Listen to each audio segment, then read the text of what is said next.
ลับมาสู่บรรยากาศเดิมๆแบบนี้ก็ดีเหมือนกันนะนี่แสดงว่าไอ้ลีมันเจอที่ที่ใช่สำหรับมันแล้ววันนี้เนื่องจากการที่ผู้ใหญ่บ้านคนก่อนถูกเสนอรายชื่อถอดถอนนะครับจึงต้องมีการเลือกตั้งผู้ใหญ่บ้านคนใหม่ภายในอีก15 วันนี้ครับมีอะไรเหรอเป็นพวกลูกน้ององอาจอะพี่ทำไมมาอยู่หน้าบ้านสสอำนาจอะฮะคุณมาที่นี่ทำไมอะสสอำนาจฉันเป็นคนนัดเขามาเองแหละฉันจะลงสมัครเลือกตั้งผู้ใหญ่บ้านแข่งกันในแบงก์เองพ่อฉันจะตามเรื่องสัญญาณน่ะทนายเขาทวงมาแล้ว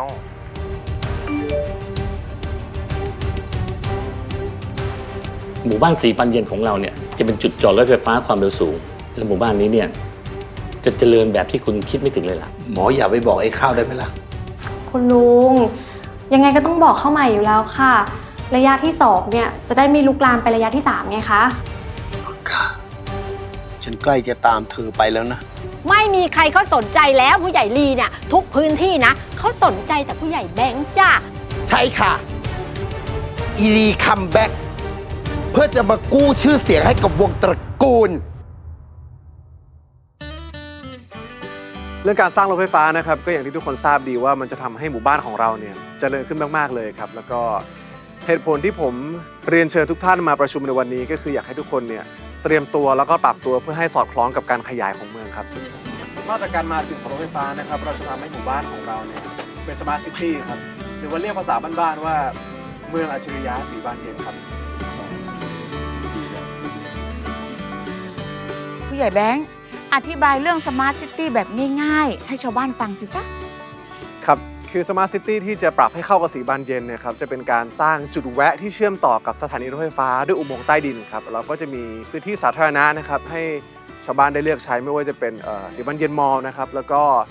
สวนสาธารณะสวนป่าให้คนในหมู่บ้านได้ใช้พื้นที่ร่วมกันครับอลังการเวอร์นี่มันผู้ใหญ่บ้านหรือนายกวะเนี่ยว่าแต่มันจะทำได้จริงๆเหรอโครงการที่ผู้ใหญ่แบงค์พูดเนี่ยมันดูยิ่งใหญ่มากๆเลยนะครับทุกคนครับและนี่คือเมืองหนึ่งในประเทศญี่ปุ่นครับอยู่ในจังหวัดชิบะซึ่งต้องบอกว่าเป็นเมืองต้นแบบที่อนุรักษ์สิ่งแวดล้อมและเน้นการพัฒนาอย่างยั่งยืนครับและนี่ครับทุกคนนี่คือเมืองซานฟรานซิสโกที่อเมริกาครับต้องบอกว่าใช้หลักการการรีไซเคิลคือเอาทุกอย่างกลับมาใช้ใหม่ครับและนี่คือเมืองอัมสเตอร์ดัมครับ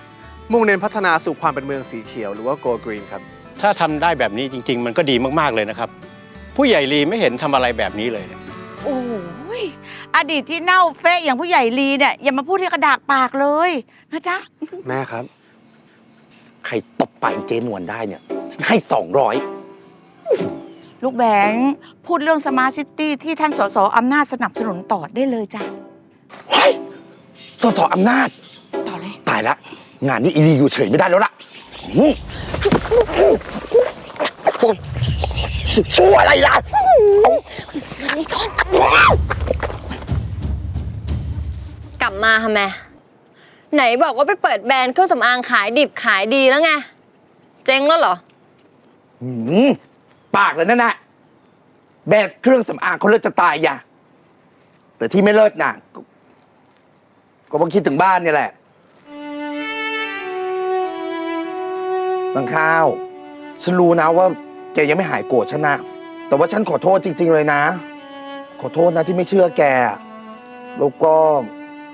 ขอโทษด้วยที่ปล่อยให้แกต้องลำบากอ่ะไม่คิดช้าไปหน่อยเหรอนี่ฉันผิดเองแหละที่เชื่อคนนอกมากกว่าคนในครอบครัวนะนางข้าวดีกันนะดีกันนะนางข้าวมึงจะดีหรือไม่ดีดีก็ดีแค่นี้แหละน้องรักโอ้ยหายใจไม่ออกโอ้ยกอดนิดกอดหน่อยแหมดัดจริตไม่ดูตัวเองเลยอ่ะนี่แล้วแกคุยกับแบงค์หรือยังโอ้ยเดี๋ยวว่าแต่คุยเลยพูดกันธรรมดานี่ยังไม่ได้เลยมันตรงนี้เฮ้ยพี่เลอย่าทำอย่างนั้นเลยพี่ก็เห็นน่ะว่าแบงค์มันดูมีความสุขจะตายไปที่ให้สสอำนาจนั้นบงการชีวิตมันอยู่แต่แบงค์มันต้องรู้เรื่องนี้นะนี่แกรู้ไหมว่าทำไมฉันกลับมา เพราะว่าฉันเนี่ยมีหลักฐานเด็ดที่ได้จากไอ้พงษ์ที่จะมัดตัวอำนาจว่ามีส่วนเกี่ยวข้องกับการทำชั่วของไอ้องค์อาจ เหรอ แล้วพี่จะได้หลักฐานจากไอ้พงษ์มาเมื่อไหร่ มันบอกว่ามันจะให้ฉันกับมือเลยนะ วันพรุ่งนี้ในตัวเมืองอ่ะ งั้นได้หลักฐานเราค่อยไปคุยกับนายแบงค์ละกันในนั่นน่ะ ถ้าไม่มีหลักฐานไม่ยอมเชื่ออะไรหรอก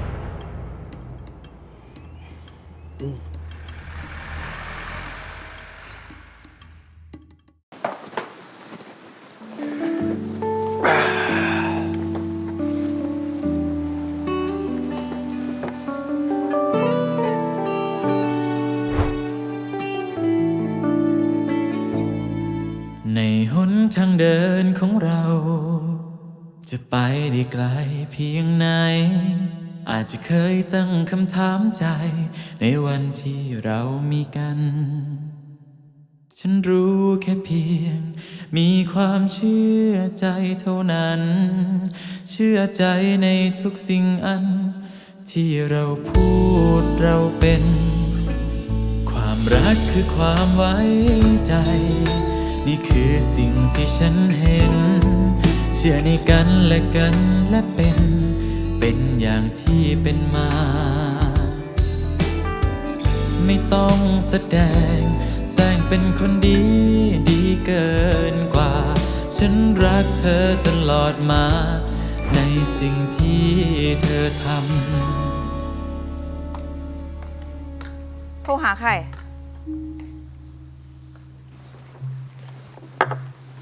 โทรหาเขาใหม่นะครับ นี่ไง แม่พูดเท่าไหร่ก็ไม่ฟัง เลิกยุ่งกับคนบ้านนั้นสักที พอเลยนะ อย่าให้แม่รู้นะ ว่ายังติดต่อกับนางนั่นอีก ถ้าพูดไม่ฟังแล้วก็ แม่จะไปหาตาสมุนแม่จะไปด่ามันบ้าง แต่แม่ครับ ทำไมอ่ะ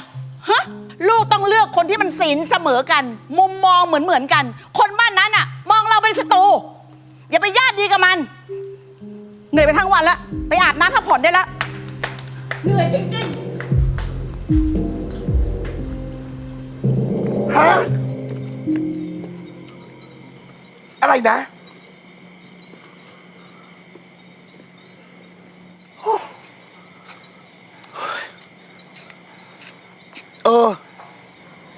แค่นี้แหละโอ้ย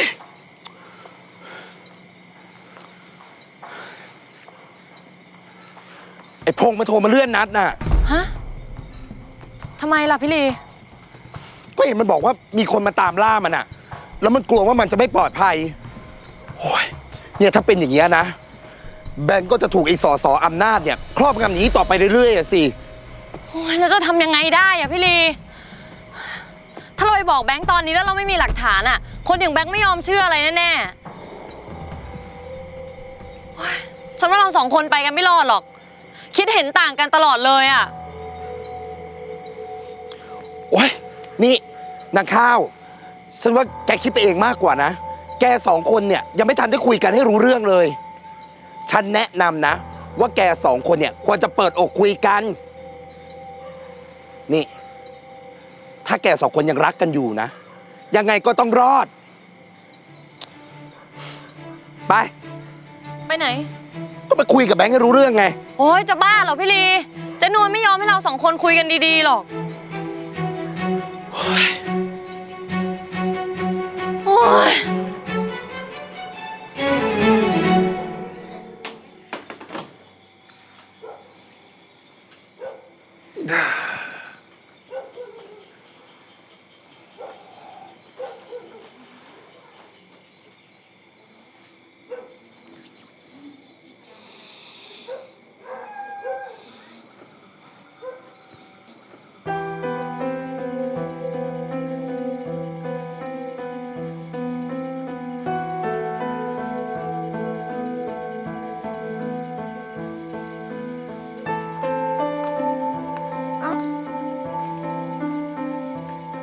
เอ้า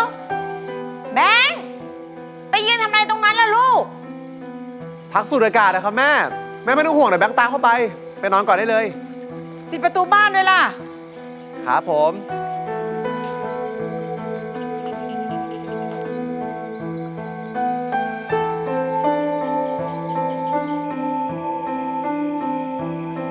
แ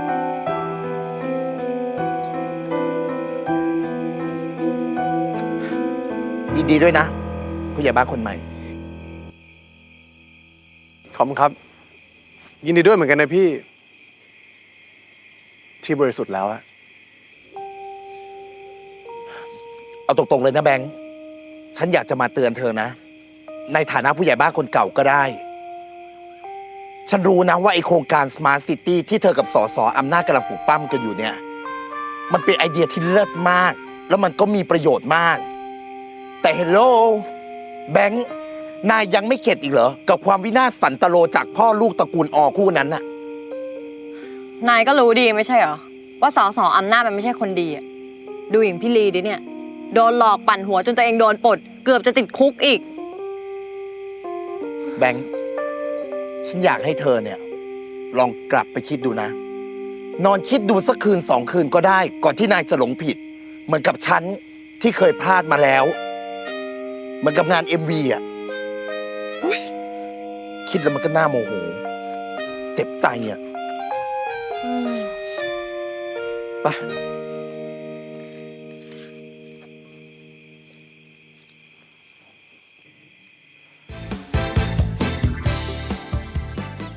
นี่ เป็นไงคะ กับลุกแอบไปเดทกับผู้ใหม่ยังไงไม่ให้โป๊ะบายเครื่องสำอางดับเบิลพีสวยไหมคะว้ายเอาไหม อะไร นางแบบสวยจังเลยค่ะ ขอบคุณค่ะ แหม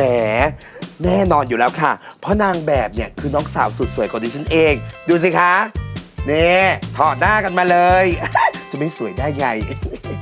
สำหรับใครที่แต่งตามนะคะ ก็ฝากอัปเดตกันด้วยเนาะส่วนสำหรับวันนี้ลากันไปก่อนนะคะ แล้วเจอกันใหม่ค่ะ บ๊ายบาย บ๊ายบายหูของดูแบบ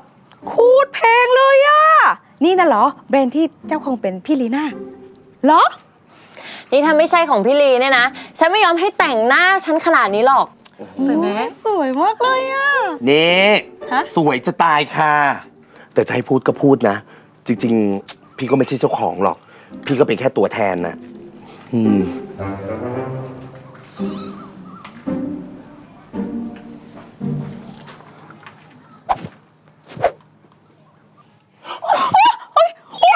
เสียดายอะโอ้ยอยู่ทำไมเล่า อยู่นี่ มาอยู่นี่ เนี่ย ฮะ กาดเครื่องสำอางเนี้ยคุณภาพปังเวอร์เลยนะ แล้วก็เนี่ยแหละที่ทำให้ฉันน่ะมีเงินไปเคลียร์คดีฟอกเงิน แล้วถ้าหากว่าผักกาดใช้เนี่ยนะผักกาดจะเป็นผู้หญิงที่สวยที่สุดในหมู่บ้านเลยอะ สวยที่สุด ว่าแต่จะให้ผักกาดจริงๆเหรอ รู้สึกสั่งหอนใจไม่ดียังไงก็ไม่รู้อ่ะ เหมือนยังจะต้องไปทำเรื่องชั่วๆยังไงก็ไม่รู้ ไม่มีคือพี่ลีเนี่ยเขาอยากให้ผักกาดได้ใช้เครื่องสำอางดีๆเฉยๆแผนชั่วอะไรไม่มีเลย ไม่มี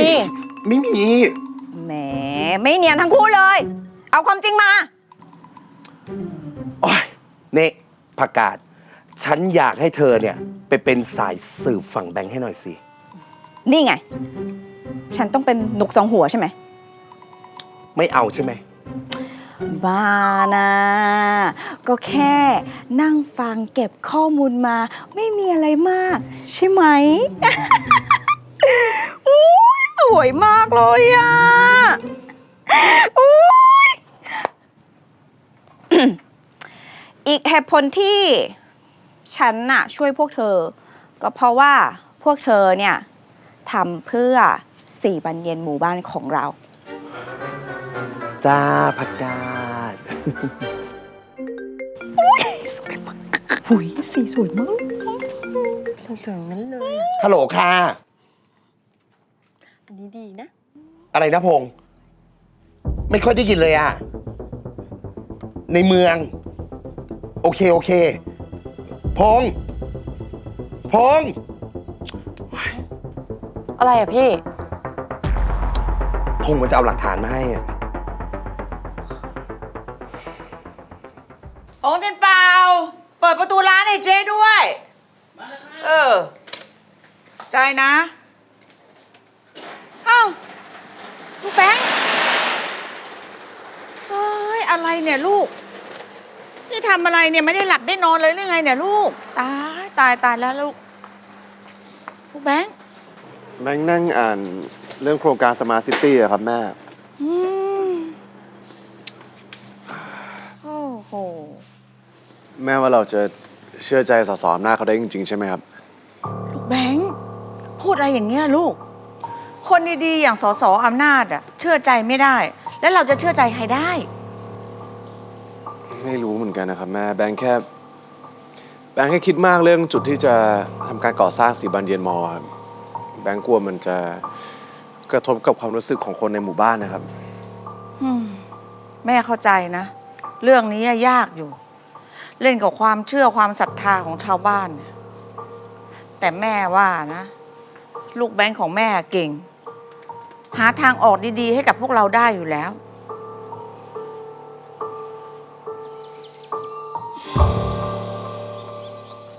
จะสร้างทับศาลเจ้าแม่เนี่ยนะ เขาจะสร้าง4 บานเนียมอเชื่อมกับรถไฟฟ้า นี่ ฉันหลอกทำเจนวนนะ เจนวนก็เล่าให้หมดเลยว่า วันนี้อ่ะพี่แบงค์ไปเจอกับอำนาจฮาริกันวุ่นวายมากว่าจะเอาอยัางไงกับต้นไม้เจ้าแม่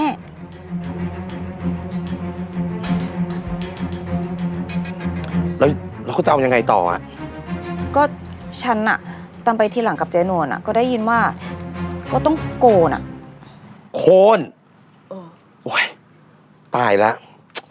โอ้ยทำไมมันวุ่นวายอย่างเงี้ยเนี่ย ใช่ จริงๆแล้วเนี่ยแนวรถไฟเนี่ยอยู่ไม่ได้ใกล้ศาลเจ้าแม่เลยนะ จะเอาที่ดินตรงนั้นไปทำอะไรวะ เขาบอกว่าอยากเพิ่มจุดแวะจุดท่องเที่ยว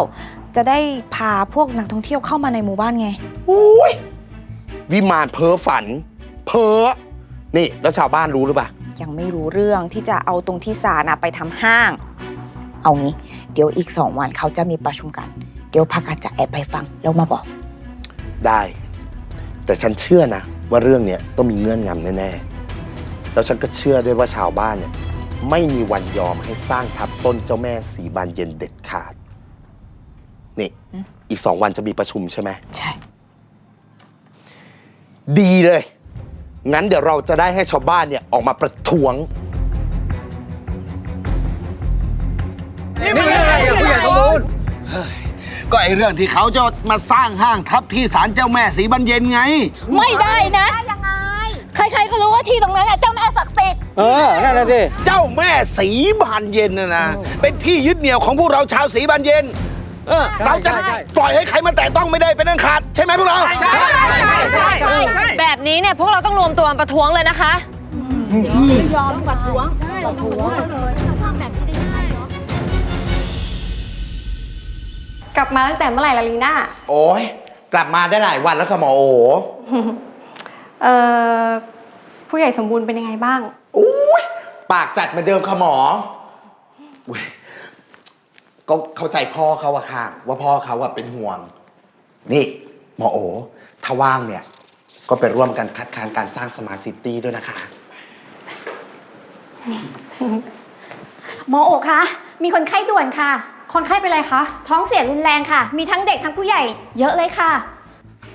หมอครับ เอ้า ผู้ใหญ่ลี่ เอ้าเสนี่ท้องเสียกับเขาด้วยเหรอ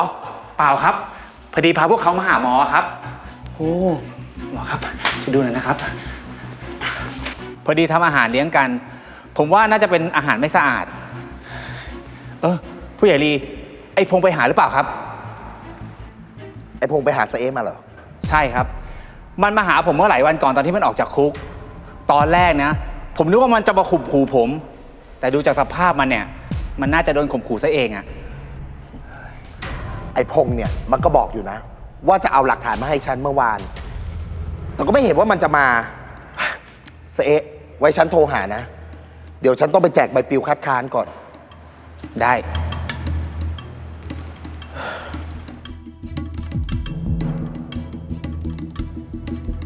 ไม่เอา ไม่เอา ไม่เอา ไม่เอา ไม่เอา ไม่เอา พวกเราชาวสีบานเย็นขอคัดค้านการสร้างสมาร์ทซิตี้ ไม่เอา ไม่เ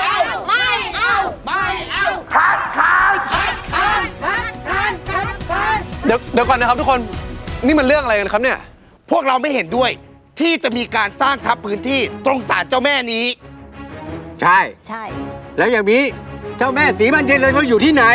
ใช่ ใช่ไหมพวกเรา ไม่ยอม ไม่ยอมไม่ยอม ทุกคนครับ ไม่ยอม ทุกคนฟังผมก่อนนะครับ คือเรื่องนี้เนี่ยอยู่ในขั้นตอนการนำเสนอรายละเอียดครับ ทั้งข้อดีข้อเสีย ทั้งรายละเอียดต่างๆ ยังไม่ได้เริ่มต้นขึ้นเลยครับ เอาอย่างนี้ไหมครับ ผมขอเสนอให้ทุกคนเข้ามาฟังการนำเสนอโครงการครั้งนี้ก่อน นี่จะเป่าหูเลยชาวบ้านอีกเนี่ยฮะ ไม่ได้เป่าหู ก็อย่างน้อยก็เอาความจริงมาถกเถียงดีกว่าใช้อารมณ์ปะ ไม่เอา ไม่เอา ไม่เอา ไม่เอา ไม่เอา ไม่เอา ไม่เอา ไม่เอา ทุกคนหยุดก่อนครับ ผมว่าเอาอย่างนี้ไหมครับ เรามาดีเบตกันดีกว่าครับ แบงค์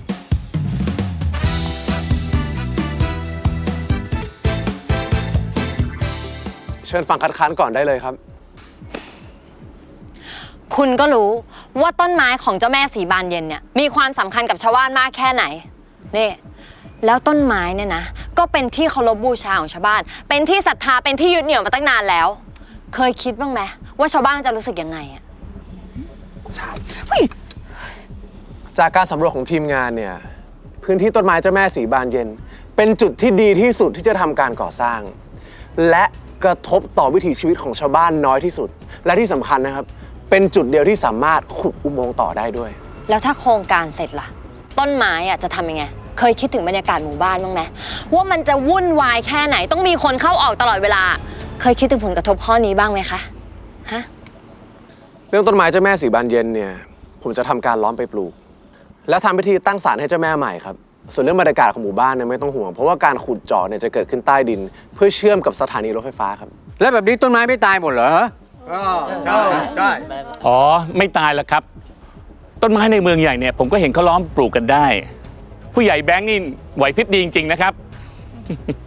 นี่แล้วถ้าหากว่าใครเนี่ยยังเป็นห่วงเจ้าแม่สีบานเย็นนะ เราก็ทำพิธีอัญเชิญให้เรียบร้อย เชิญหลวงตาที่วัดเชิญพราหมณ์มาสวดทำพิธีแค่นั้นก็จบ เอาอย่างนี้แล้วกันครับ ผมขอเสนอให้เปิดโหวตพรุ่งนี้จะมีการโหวตว่าจะมีการสร้างสมาร์ทซิตี้หรือว่าสีบานเย็นมอลล์หรือเปล่าโอเคนะครับ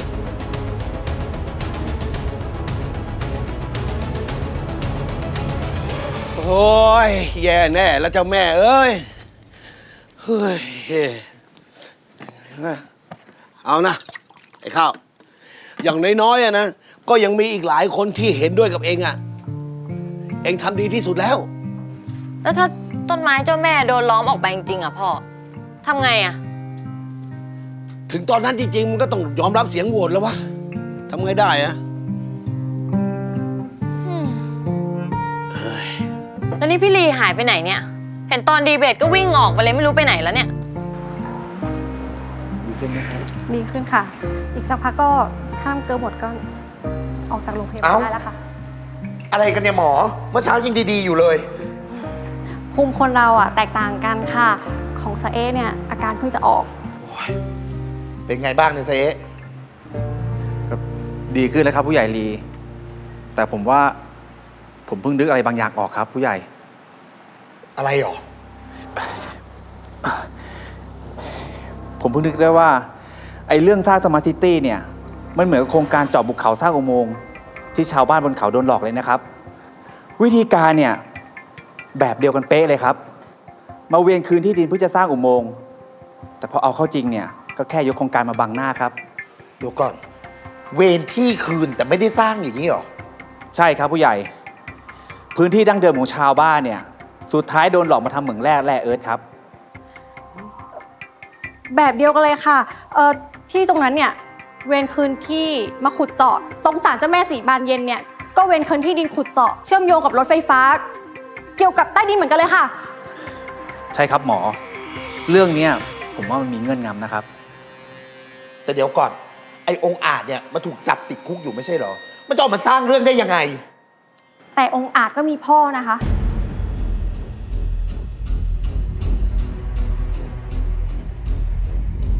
ว้ายแกดแพดเชื่อมโยงเต็มร้อยเลยนะครับหมอโอว่าแต่เราไม่มีหลักฐานที่จะเอาผิดในอำนาจได้เนี่ยสิคะ นอกจาก ไอ้บง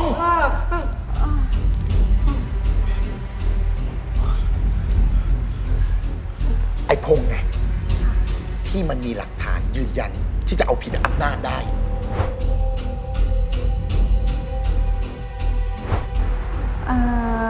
พงษ์ แล้ว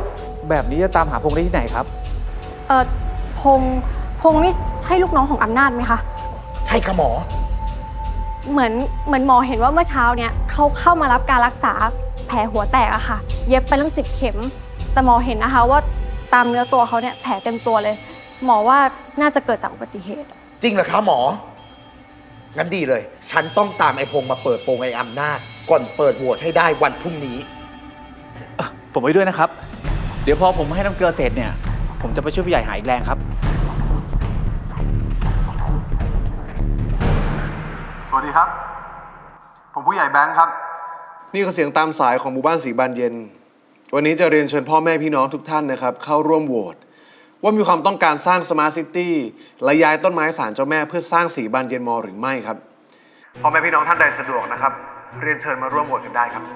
โหวตคัดค้านเลยนะคะทุกคนคัดค้านไปเลยค่ะ เพื่อให้ต้นไม้ของเจ้าแม่สีบานเย็นของพวกเราเนี่ยอยู่คู่ลูกหลานต่อไป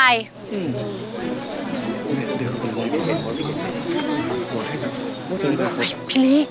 หายไปไหนมาทั้งคืน ก็ไปตามหาไอ้พงษ์มาไง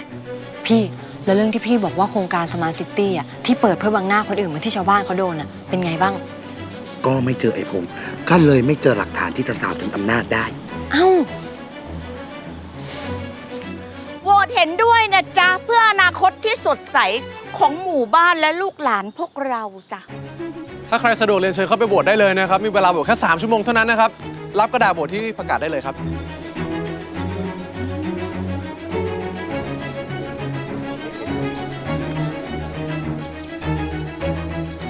การโหวตแผ่นสุดท้าย เห็นด้วยจ้ะ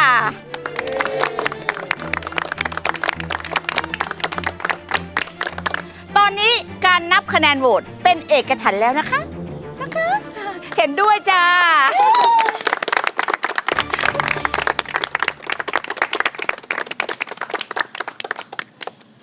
ขอบคุณทุกคนมากเลยนะครับที่โหวตเห็นด้วยในการสร้างสมาร์ทซิตี้นะครับแล้วผมก็จะดำเนินการย้ายศาลเจ้าแม่อย่างระมัดระวังและดีที่สุดครับขอบคุณทุกคนมากครับ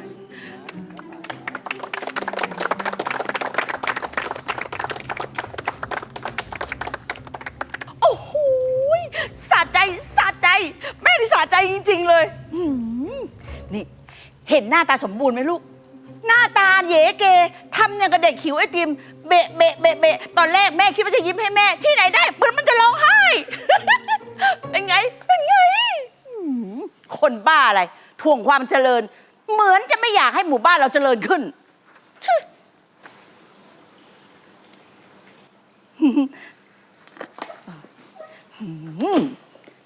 ดูอะไรอะลูก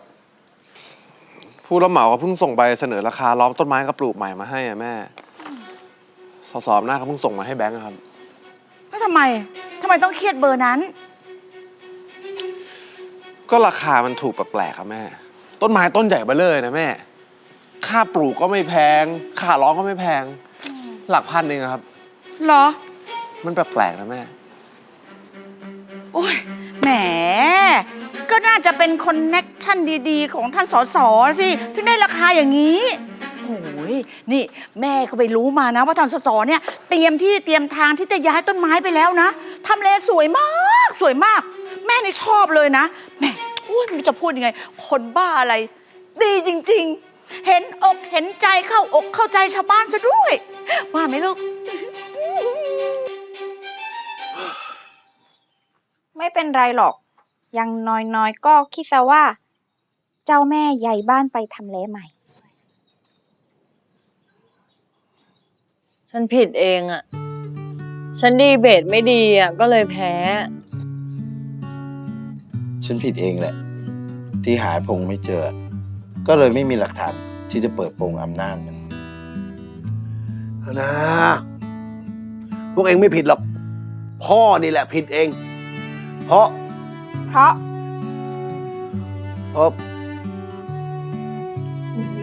ไม่รู้เว้ยนึกไม่ออกวะเอาเป็นว่า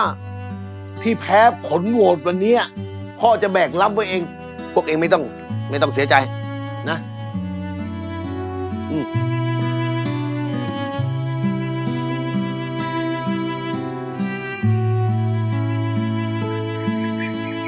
ฉันขอตัวไปพักก่อนนะ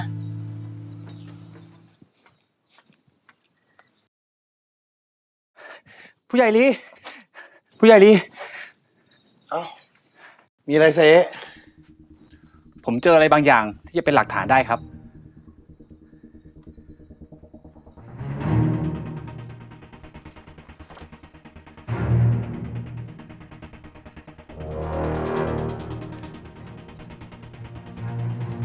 ประกาศ ช่วยอะไรฉันที ไม่ช่วย ต้องช่วย ช่วย เจนนท์คะ เจนนท์คะ มีอะไรประกาศ ดีใจจังเลยค่ะ เจอที่นี่ ตาเธอเป็นไร คะตาหนูเป็นอะไรคะ ก็ล็อกเป็นอะไร เปล่าค่ะ น่าจะมีอะไรเข้าตามั้งคะมันเคืองตาค่ะ อ๋อ พอดีว่า สสอำนาจเขาตามหาเจนนท์ด่วนเลยค่ะ ตามหาฉัน ใช่ค่ะ โอ้ เดี๋ยวค่ะ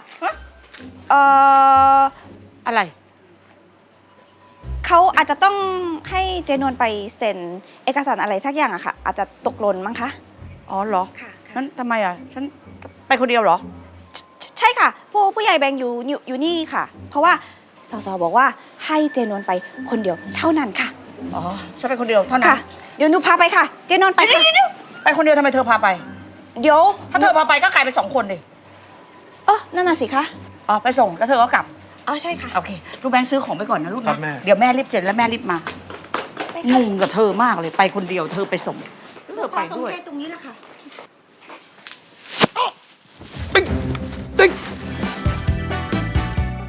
โอ๊ย พี่หลีเสแบงค์อย่าเสียงดัง พวกฉันน่ะ มาดีนะ แต่เข้าถึงตัวนายไม่ได้เนี่ยฉันมีอะไรจะให้นายดูเสถึงแม้นายจะไม่เชื่อที่พวกฉันพูดก็ตามนะ แต่อย่างน้อยเนี่ย ฉันอยากให้นายฟังที่เสพูด นี่ เอกสารสร้างอุโมงค์เจาะผ่านภูเขาเมื่อต้นปี ที่ได้จากองค์อาจตอนวินคืนที่ดิน ตอนนั้นน่ะมันหลอกพวกเราจะสร้างถนนให้ แต่สุดท้ายเนี่ยมันก็ทำเหมืองแร่ แล้วคราวเนี้ยมันก็มาหลอกพวกเราว่าจะสร้างห้าง ไอ้2 พ่อลูกเนี่ย มันใช้มุกเดิมแหละ ใช้คำหวานล้อมชาวบ้านที่ดีเห็นงานไปกับมันเนี่ย ฉันก็ไม่รู้หรอกนะว่าโครงการสีบานเย็นเนี่ยจะเหมือนโครงการที่บ้านฉันหรือเปล่า แต่ว่าเรื่อง เสนี่ยังเชื่อมโยงไม่ได้อีกเหรอ ที่มันให้ไปโค่นศาลเจ้าแม่เนี่ย ก็เป็นแผนของสสอำนาจมัน ที่จริงเนี่ยมันจะเอาที่ไปทำเหมืองแร่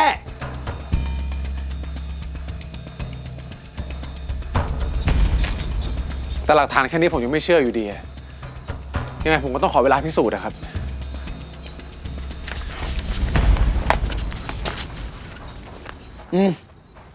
ก็ยังดี ที่นายจะพอมีสติอยู่บ้างนะแบงค์ แต่ว่าตอนเนี้ยฉันอยากจะให้นายเนี่ยไปบอกสสอำนาจเนี่ยเลื่อนการอบล้อมต้นไม้ไปก่อน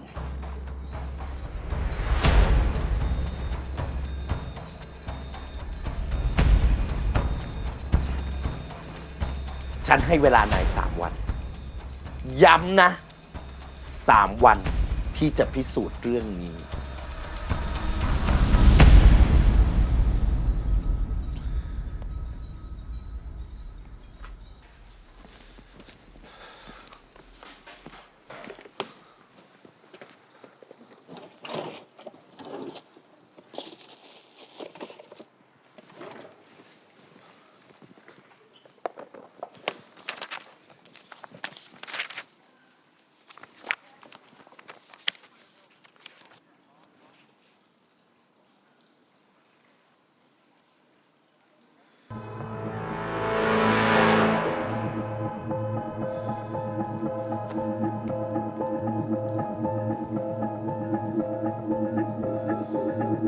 ขออภัยค่ะ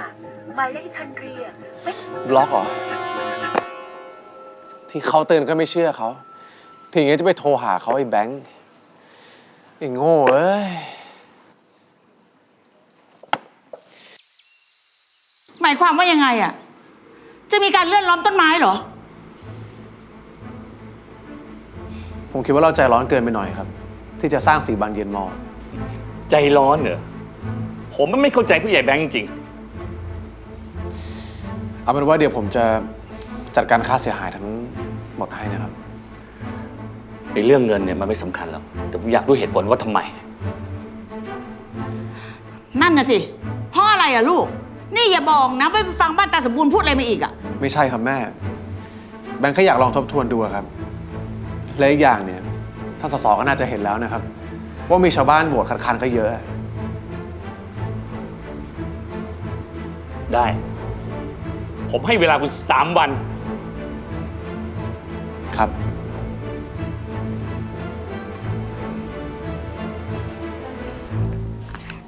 เจ้าแม่กระขาอย่าโกรธลูกเลยนะเจ้าค่ะ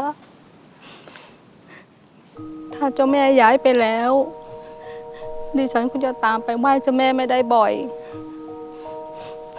เพราะมันไกลไม่สะดวก แต่เจ้าแม่ก็จะอยู่ในใจฉันตลอดไปนะเจ้าค่ะ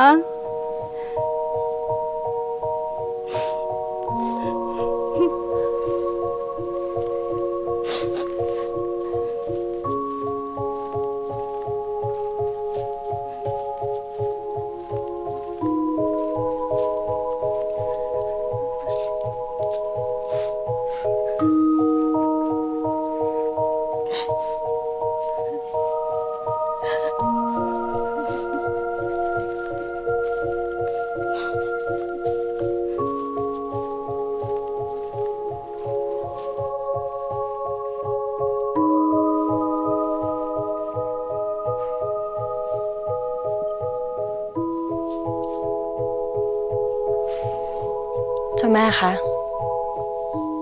หนูขอโทษนะคะ ที่หนูปกป้องเจ้าแม่ไม่ได้ ถ้าหนูทำอะไรผิดไปหรือว่าล่วงเกินไป เจ้าแม่ให้อภัยหนูด้วยนะคะ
เฮ้ย นี่มันอะไรกันวะเนี่ย หรือว่าเจ้าแม่โกรธแล้ว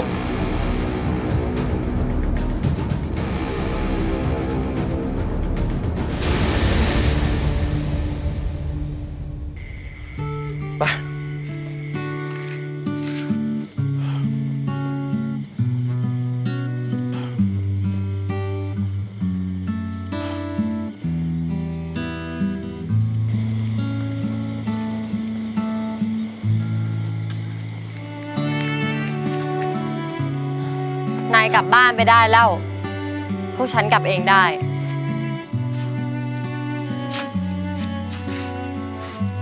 ข้าว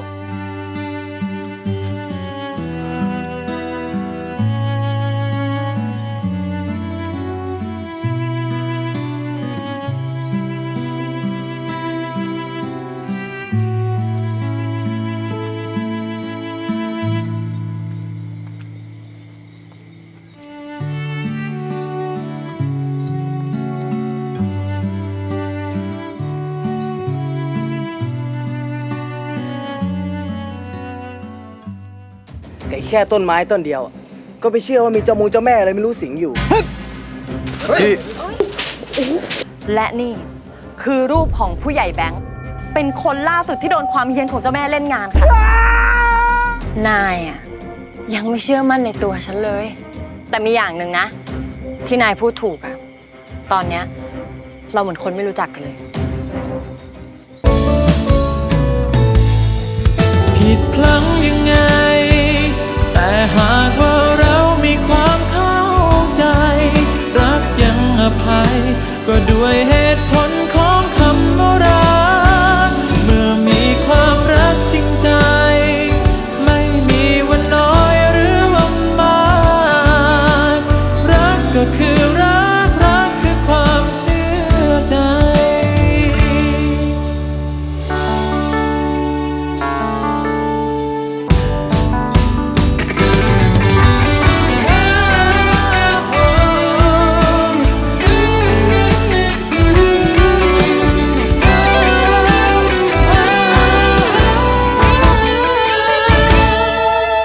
ความรักคือความไว้ใจนี่คือสิ่งที่ฉันเห็นเชื่อในกันและกันและเป็นอย่างที่เป็นมาไม่ต้องแสดงแสร้งเป็นคนดีเกินกว่าฉันรักเธอตลอดมา